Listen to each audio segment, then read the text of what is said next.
Hi, the topic that we're going to talk about today is the quality criteria or trustworthiness and validity, a word you may be more um, used to in qualitative research. So we'll look at the difference between normal qualitative research and more action-orientated types of research.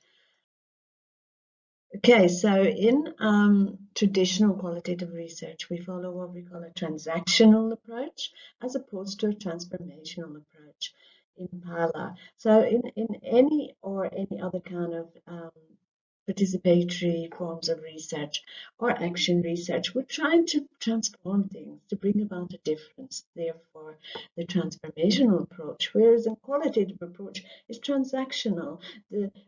The researcher is getting information from the so-called participant. So they're doing a transaction there. I'll give you something to help you and vice versa. So the researcher competence is accepted. If you have a PhD, people suppose that you can do qualitative research or you're guided by an experienced researcher. But in PALA or action research, you actually have to develop that competence as you go along and to suit the group you're working with. So in terms of validity criteria, you have to show that you didn't, for instance, dominate the group, that you got everybody involved and so on, that you listened to the group. Another criteria must be that you have to show that you are a full participant in the process. A very important um, validity criteria of action research is that you have in your report some indication of critical self-reflexivity. What did you learn as you went through, not just at the end, but as you go through each cycle? What did you learn there that you need to change in the next cycle, and so on? Whereas in qualitative research, you're supposed to bracket, if you've heard that term, your own assumptions. In normal qualitative research, you determine what the ethical measures are going to be, usually according to what your university requires. But in action research, participatory action research, you should actually negotiate these with the participants and monitor them as they go along. In normal qualitative research, you're not really looking for a change in the researcher's thinking or behavior or attitude or in the participants. It's not a criteria for validity, but that is a major criteria in action research. How did people change because of this? Or how did circumstances change? Or how did policy change, etc.? And finally, the research process is you have to follow it. In qualitative research, you state if you follow that research process. But it's an emerging process in action research. Therefore, you may make changes as you go along, and you have to validate and justify those changes to make them valid. Chu and Trent, which is quite long ago, 2006, suggested that we should have used the term transformational validity, which is more suited to subjective, action-oriented and value-laden research such as PALA or PAR.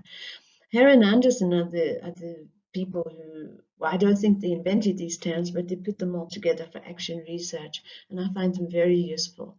So the process validity is similar to qualitative research, where you give a good, rich, thick description of the procedures you used. And particularly with PALA, we'd be looking for adherence to foundational principles and values of PALA, for instance, the 7 C's and the 3 R's. We're looking for evidence of cycles of action and learning, not just one-off. Evidence of a sound relationship between participants and facilitators. Those are the kind of things you're looking for in your explanation.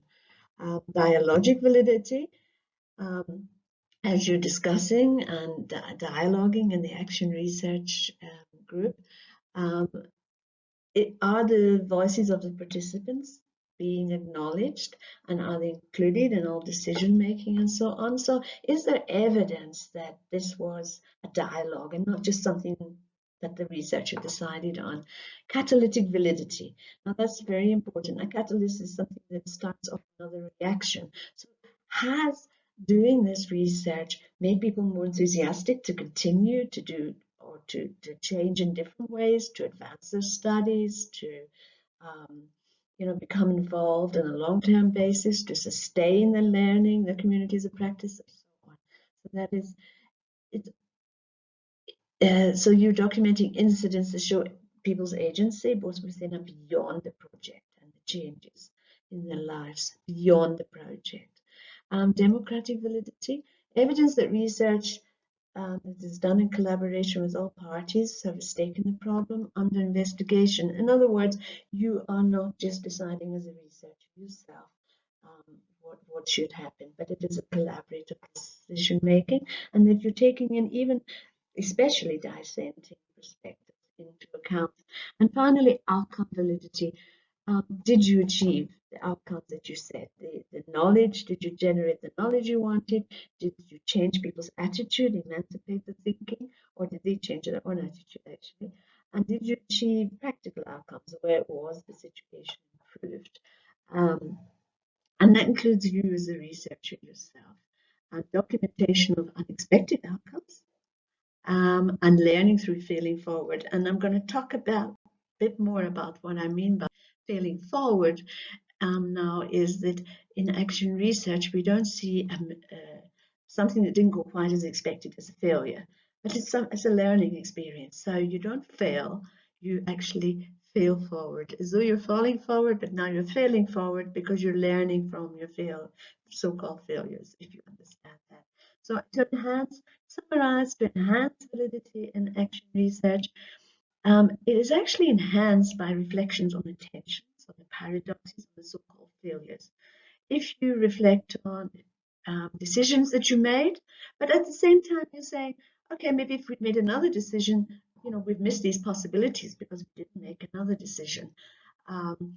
For instance, you generated knowledge, you reflect on the knowledge you generated, but you're showing the whole time that we generated knowledge, but we actually need to know more, and we need to find out more. So those kind of reflections where you're not just saying this research project was such a success because we learned everything we needed to learn, we made all the correct decisions. That's not going to convince an examiner. You could say you set boundaries for your study. So you could say, this study has to end now, but in future we need to change and we need to do X, Y, and Z. So it shouldn't be an account of a perfect study. You should point out the challenges, the failures, because this enhances the authenticity. And if you don't do that, I know a couple of articles I've had, or student articles returned, which said, this sounds so wonderful, but, weren't there some, did you manage to equalize all the power relations? I doubt that is true. Can you talk a bit about the challenges you faced? So talking about challenges and so-called failures will enhance the validity rather than take away from it. So you must be true to your authentic self. So I hope that gives you a better idea of how validity in action research and specifically participatory forms of action research differs from normal qualitative research.